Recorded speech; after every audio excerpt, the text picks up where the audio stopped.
Hello everyone, I'm Professor Lee of Dr. Wildlove TV.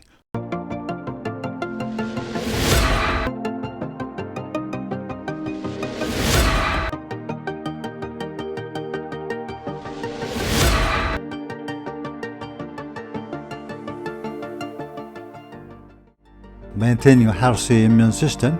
Last time we studied the 5 best lifestyle habits and foods. From today, we will study the world's best 5 herbs in 2 parts. Among the 5 herbs, today we will study the 2 plants that are good to use when you need to strengthen your immune system for a short period of time. And next time we will study the 3 plants that are good to use consistently for a long period of time to strengthen your immune system. Let's get started. The first medicinal plant is a perennial plant in the Asteracea family.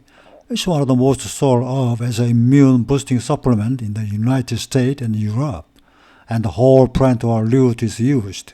It's also widely cultivated as an ornamental plant because the flower is beautiful. What's the name of this plant? That is Echinacea, which now is a flower. You've probably seen it in flower garden, right? It's a plant that is often grown as an ornamental plant because the flowers are pretty. This is the root of Echinacea. The root of the whole plant is used for medicinal purposes. It's one of the most sold herbs in the United States and Europe as an immune booster.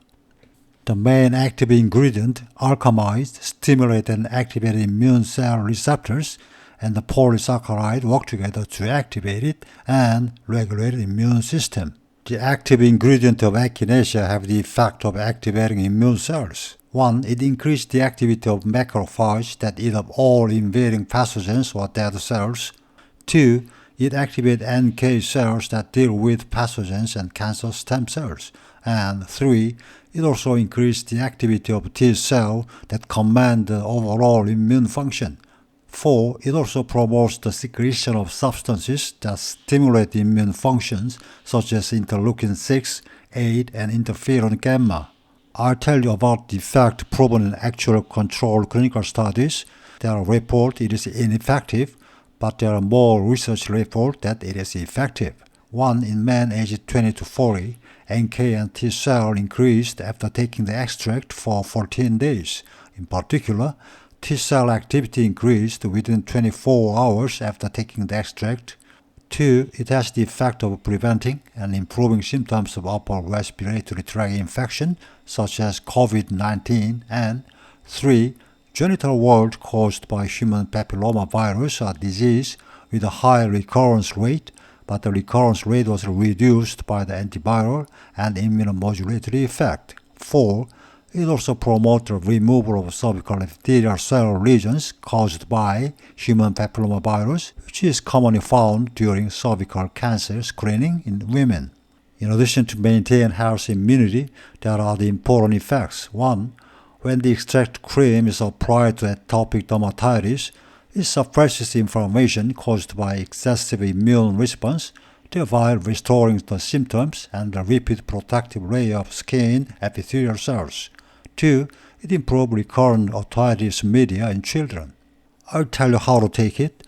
If you search the internet, you'll find many capsules, tablets, liquid, and powder product. After get it, take it according to the recommended dosage and take it 2 to 3 times a day. The root, leaves, and flowers are all effective, but the root is the most effective for immune activation. Purchase dried root powder. Pour 250 cc of boiling water over 1 teaspoon. Let steep for 5 to 10 minutes and drink as tea 2 to 3 times a day. When drink it as a traditional medicine herbal tea, boil 2 to 5 grams of dried root in 1 liter of water for about 100 minutes. Then divide this into 2 to 3 times a day and drink it like tea. For the anti-stress effect, it's recommended to take it in the morning or early afternoon rather than in the evening. Flower tea has a milder scent than other parts, with a milder floral scent. Leaf tea has a slightly grassy or herbal scent and a more distinct scent than flower tea. Root tea has a strong earthy, woody, and slightly spicy scent. Flower tea flavor is slightly sweet and less bitter than other parts. leaf tea has a moderate bitterness and astringency, and root tea has a distinct bitterness and astringency, and a slight sweetness and a spicy flavor. Let me summarize again who should take echinacea. Europeans and Native Americans have long used it for respiratory infections, lethargy, fatigue, anti-stress, anti-inflammation, antibacterial, wound healing, and lymphatic circulation. Based on clinical study result, 1. It's good to take it for people who are prone to cold, flu, and respiratory infections. 2. In children who frequently have recurrent otitis media, a clinical study conducted on children aged 4 to 12 years reported a decrease in antibiotic use after 2 months of use. 3. People with chronic atopic dermatitis. It's effective when taken consistently for at least 1 month. If you want to take it for a longer period, it's recommended to follow the advice of a specialist. Finally, I'll tell you about the side effects. 1. If you have allergies, stop taking it first, and if it's severe, visit the hospital. 2. If you experience stomach problems, stop taking it for 2 to 3 days, and then start again in a smaller dose. Precautions. 1. Pregnant women breastfeeding. Avoid as safety data is still lacking. 2. Since it can stimulate the immune system, consult a doctor if you have an autoimmune disease. 3. Consult a doctor if you are taking immunosuppressant, steroid, or anticoagulant. 4. Consult a doctor for a long-term use, and it's recommended to take a break of 2 weeks every 2 months. Now the second half. This plan was introduced in the lecture on energy recovery and mitochondrial activation. However, it's also a very important plant for maintaining health immune function. It's the root of a plant in the Solanaceae family, grows in the dry region of Central Asia, Africa, and West India. It's also called the Indian ginseng. It lowers the level of stress hormones that cause immune dysfunction and improve the function of the hypothalamus, pituitary, adrenal gland that regulate immune function. It activates and increases the number of all immune cells, including macrophages, NK, B, and T cells. What's the name of this plant? This is ashwagandha. Origin now is the above ground part grown in the dry region of Central Asia. The leaves are cloudy green with white. The leaves, stems, and fruit are also used medicinally, but the root is the most important. It looks like a red fruit, and this fruit is called the Indian winter cherry. It looks similar to the Chinese lantern fruit you saw a lot as a child, right? They are both plants of the same Solanaceae family. The root is the most important medicinal ingredient, and is called Indian ginseng. In Sanskrit, ashwagandha means horse smell, and it was named because the raw root smells like a horse. I'll tell you about the main active ingredient. The effect is the combined effect of several ingredients. 1. Ethanolyte and vitaferin are the most important components that have immunomodulation and anti-cancer effect. 2. Alkaloid, somniferin and somniferinin. 3. Flavonoid, vitaferin A and phenol that have immunomodulation and antioxidant effect. 4. Cytoindicides that have immune cell activation effect.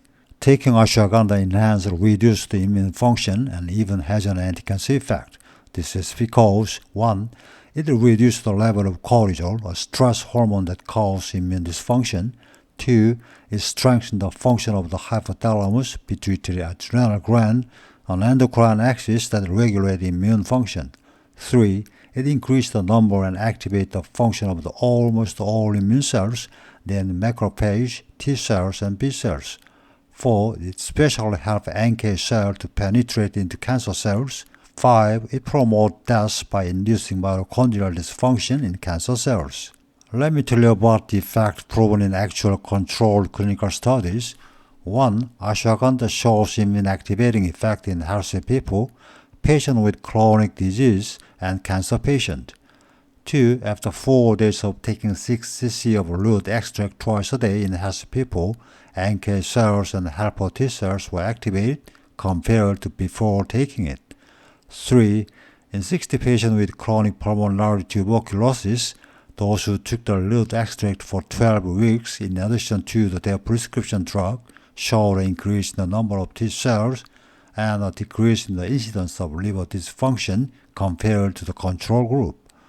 4. In patients undergoing anti-cancer treatment, an increase in the number of white blood cells, including lymphocytes, and a significant increase in NK cell number. In addition to immune boosting effect, there are other important effects. The most important effect is improving chronic stress and chronic fatigue, sleep disturbance. It enhances sexual function in men, increasing libido as well as testosterone and DHEAS levels. 4. Improved menopausal symptoms in women. 5. In patients with hypothyroidism, thyroid-stimulating hormone and thyroid hormone levels improved. 6. In patients with mild cognitive impairment, memory and concentration improved after 8 weeks of taking it. In addition, there are also clinical reports of improvement in arthritis symptoms and 8. Antidepressant effect. Ashwagandha has different doses depending on the purpose of immune activation and the purpose of improving chronic fatigue and stress. 1. When the purpose is immune activation, take it only for a short period of time as needed, and it's good to use about 50 to 60% of the dosage for chronic fatigue or stress. 2. When the purpose is to improve chronic fatigue and chronic stress, it is good to take it continuously for several weeks to several months under the guidance of a specialist. I'll tell you how to take it. If you search the internet, you'll find many capsules, tablets, liquid, and powder product. After get it, take it according to the recommended dosage. To make lude powder tea, pour 1 teaspoon of dried lude powder into 250 cc of boiling water, let steep for 5 to 10 minutes, and drink twice a day as tea. It's good to use it as a traditional medicine herbal tea. Buy the lude, add 2 to 6 grams of dried lude to 1 liter of water, and boil for about 100 minutes. It's safe to use up to 10 grams, but it's better to start with 2 grams. Drink it like tea 1 to 2 times a day, regardless of meals. Ashwagandha tea has an earthy, woody scent and a bitter taste due to main active ingredient with no light. Of course, the higher the tea concentration, the more bitter. Let me summarize again who should take it. In traditional Indian medicine, it's used for immune activation, muscle strength, muscle endurance enhancement, stress, anxiety, high blood pressure, diabetes, convulsive disease, arthritis, dementia, and other inflammatory disease. However, it's good to take it in the following cases where the clinical effects have been proven in modern medicine. 1. Fatigue with weakened immunity. 2. Acute stress with weakened immunity. 3. Insomnia with weakened immunity. 4. Menopausal women with weakened immunity. 5. Hypothyroidism with weakened immunity. It's safe for up to 2 months of use, but since there is still lack of research on the appropriate dosage, it's recommended to take a break of 2 weeks every 2 months of use and receive expert advice when using it for a long period of time. Finally, I'll tell you about the side effect. 1. In case of stomach problems, stop taking it for 2 to 3 days and start again with a small dose. 2. In case of allergy, stop taking it and visit a hospital if it is severe. 3. Since it has an effect of improving insomnia, you may naturally experience drowsiness. In this case, you can reduce the dosage. 4. Since it has a blood sugar lowering effect, stop taking it if you experience hypoglycemia. 5. If you experience symptoms such as arrhythmia, low blood pressure, or respiratory distress, stop taking it. Precautions. 1. Pregnant women breastfeeding, avoid because there is still insufficient safety data. 2. Since it can stimulate the immune system, consult a doctor if you have an autoimmune disease. Also, 3. If you are taking immunosuppressant, sleeping pills, thyroid medication, prescription drug for diabetes or high blood pressure, your doctor should be aware of it. Now, part 2 of the lecture is over. Thank you for your hard work starting today. Next week, in part 3, we will study the 3 important plants from the top 5. Unlike the plant we studied today, they are the best herbs that are good for long-term immune management. Stay healthy, everyone, and I'll see you next lecture.